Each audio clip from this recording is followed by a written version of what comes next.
بسم اللہ الرحمن الرحیم۔ السلام علیکم۔ مزمل وائس آفیشیل میں خوش آمدید۔ ہمارے چینل کو سبسکرائب کریں اور ویڈیو کو اینڈ تک ضرور دیکھیں، شکریہ۔ ہم 3 بہن بھائی تھے، ابو مر چکے تھے اور ہم اپنی امی کے ساتھ ایک خوشحال زندگی جی رہے تھے۔ میں سب بہن بھائیوں سے بڑی تھی، بھائی ابھی چھوٹے تھے اور پڑھ رہے تھے۔ ہم تینوں بہن بھائی ہاسٹل میں رہتے تھے۔ ہم چھوٹے چھوٹے تھے جب امی نے ہمیں یہ کہہ کر ہاسٹل میں بھیج دیا کہ وہاں رہنے سے پوری توجہ پڑھائی پر رہتی ہے۔ ہاسٹل بھی وہ تھا جہاں سب امیروں کے بچے رہتے تھے۔ ایسے میں مجھے سمجھ نہیں آتی کہ ہمارا خرچہ کون اٹھا رہا تھا۔ ہم مہنگے اسکولوں میں پڑھ رہے تھے، ہزاروں لوگوں سے اچھا کھاتے اور پہنتے تھے۔ میں جب بھی گھر آتی اس کی کھوج میں لگ جاتی۔ ایک رات مجھ پر انکشاف ہوا، امی رات کو اپنے کمرے میں نہیں ہوتی، وہ تو ساری رات ایک دوسرے کمرے میں گزار دیتی تھی۔ تب مجھے پتا چلا کہ ہمارے خرچے کہاں سے پورے ہو رہے تھے۔ اس کمرے اور امی کے کمرے کے بیچ ایک دروازہ تھا جس کے بارے ہم کچھ نہیں جانتے تھے۔ مجھے امی سے نفرت ہونے لگی۔ میں نے امی کو اس برے کام سے روکنے کے لیے ایک رات چائے میں بے ہوشی کی دوائی ملا دی اور امی کے کپڑوں میں چھپی چاپی سے وہ دروازہ کھول لیا۔ امی کے انتظار میں بیٹھا ایک مرد، شراب کی بوتلیں اور موج مستی کے سارے انتظام، یہ سب میرا تصور تھا، مگر میرا اندازہ غلط ثابت ہوا۔ یہ دیکھ کر میرے رونگٹے کھڑے ہو گئے جب ایک سڑی ہوئی بدبو اور لاش نے وہاں میرا استقبال کیا۔ میرا نام کرن رحمان ہے۔ میرے ابو رحمان ہماری پیدائش سے پہلے ہی ملک چھوڑ کر چلے گئے۔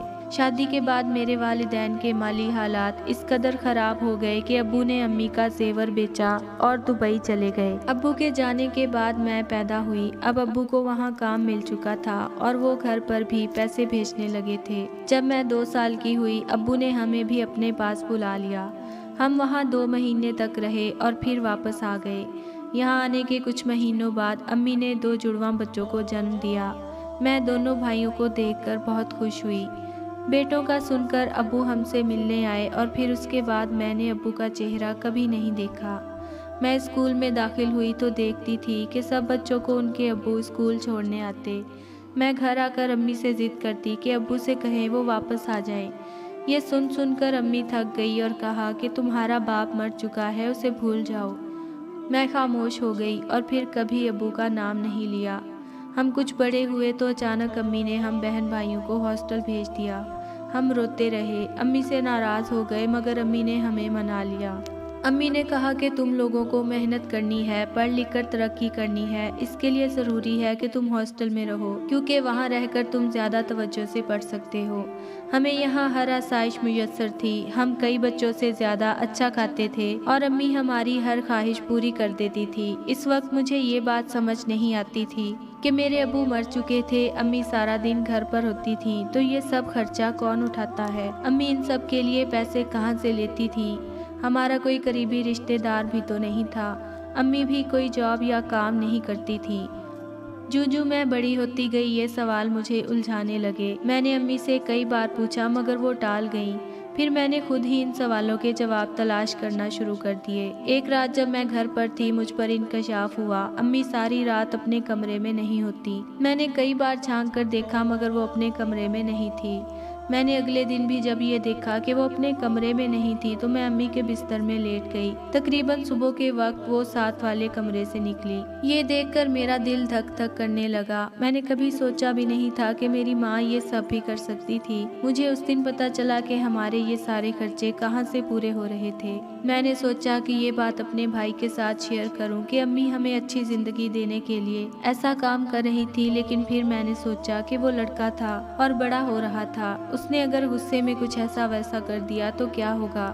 اس لیے میں نے یہ بات اس سے چھپا لی اور میں نے سوچا کہ میں خود ہی امی سے بات کروں گی۔ میں امی سے کہوں گی کہ ہم تنگی میں گزارا کر لیں گے لیکن وہ ایسا کام نہ کریں جو بعد میں ہمارے لیے ندامت اور شرمندگی کا باعث ہو۔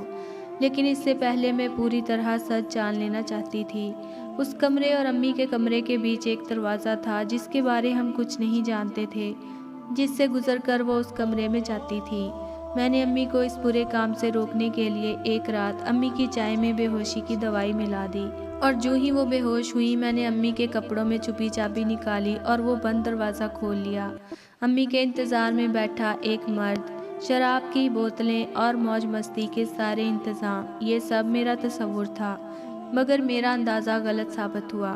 یہ دیکھ کر میرے رونگٹے کھڑے ہو گئے جب ایک سڑی ہوئی بدبو اور لاش نے وہاں میرا استقبال کیا۔ میں گھبرا کر پلٹی۔ یہ سب کیا تھا؟ یہ آدمی کون تھا؟ زندہ بھی تھا یا مر چکا تھا؟ میں نے گھبرا کر وہ دروازہ بند کر دیا اور انتظار کرنے لگی کہ امی ہوش میں آ جائے تاکہ میں اس سے پوچھ سکوں کہ یہ سب کیا تھا۔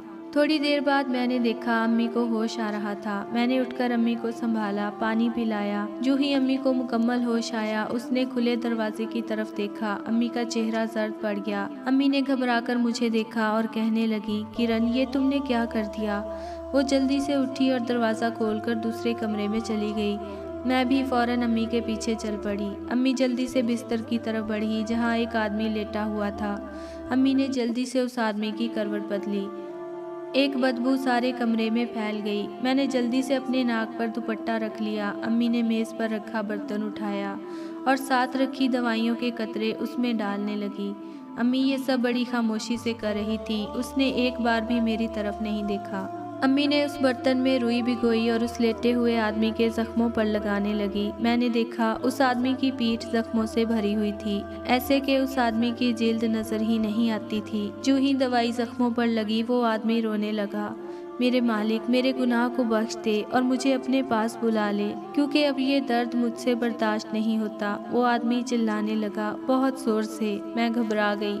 تبھی امی نے میری طرف دیکھا اور اس آدمی کی کروٹ بدلی۔ اب اس آدمی کا چہرہ میرے سامنے تھا، مگر میں اسے پہچان نہیں پائی کہ وہ کون تھا۔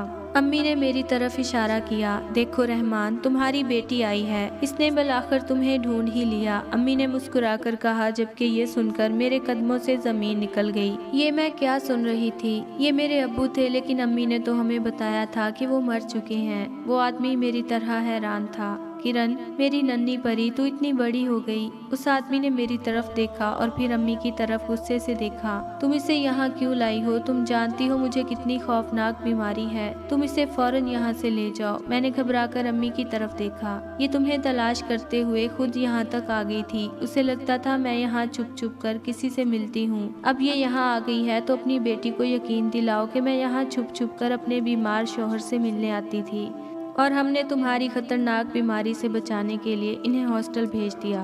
امی کی بات سن کر میں شرمندہ ہو گئی۔ میں نے انجانے میں اپنی ماں پر اتنا بڑا الزام لگا دیا۔ یہ تو شکر ہے میں نے یہ بات اپنے بھائی کو نہیں بتائی، ورنہ وہ تو غصے میں نہ جانے کیا کر لیتا۔ مجھے اب بھی یقین نہیں آ رہا تھا کہ یہ میرے ابو تھے، اس لیے میں جلدی سے ابو کی طرف بڑھی۔ نہیں کرن، تم مجھ سے دور رہو میری بیٹی، مجھے بہت خطرناک بیماری ہے، میں نہیں چاہتا کہ یہ تمہیں لگ جائے۔ ابو کے کہنے کے باوجود میں قریب ہوتی گئی اور ابو کے بستر کے پاس پہنچ گئی۔ ابو، یہ آپ کو کیا ہو گیا ہے؟ میں نے اپنے ابو کو پہچان لیا تھا۔ بیماری نے ابو کو بہت تبدیل کر دیا تھا، مگر میں اپنے ابو کو پہچانتی تھی۔ میں ابو کی یہ حالت دیکھ کر رونے لگی، وہ مجھے دیکھ کر رونے لگے۔ تبھی امی نے حوصلہ کیا اور مجھے سب بتانے لگی۔ کرن، یہ تمہارے بچپن کی بات ہے جب تمہارے ابو ہم سے آخری بار ملنے آئے تھے، اور اس کے بعد ان کی کوئی خیر خبر نہ ملی۔ پھر 1 سال بعد مجھے تمہارے ابو کے ایک دوست کی کال آئی اور اس نے مجھے بتایا کہ رحمان مر چکا ہے اور اس نے مرنے سے پہلے آپ کے لیے بینک میں پیسے جمع کرا دیے ہیں۔ اس نے مجھے بینک کا نام اور ضروری معلومات دی۔ میں دوسرے دن بینک پہنچ گئی۔ وہاں جا کر بینک والوں نے جب مجھے رقم کے بارے میں بتایا تو حیران رہ گئی، کیونکہ یہ بہت بڑی رقم تھی۔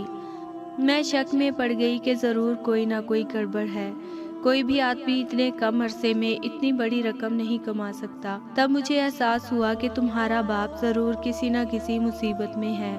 میں نے دوبارہ تمہارے باپ کے دوست کو فون کیا اور پوچھا کہ مجھے سچ سچ بتاؤ کہ میرا شوہر کہاں ہے۔ اس نے یہ سن کر فون بند کر دیا، لیکن میں اس کے پیچھے ہی پڑ گئی۔ میں اسے ہر روز فون کرنے لگی، وہ مجھے نظر انداز کرتا رہا، میرا فون نہ اٹھاتا۔ لیکن ایک دن وہ تنگ ہوا تو مجھے سب سچ سچ بتا دیا، جسے سن کر میں نے سوچا کہ کاش میں یہ سننے سے پہلے مر گئی ہوتی۔ یہ کہہ کر امی رونے لگی اور ابو مجھے بے بسی سے دیکھنے لگے۔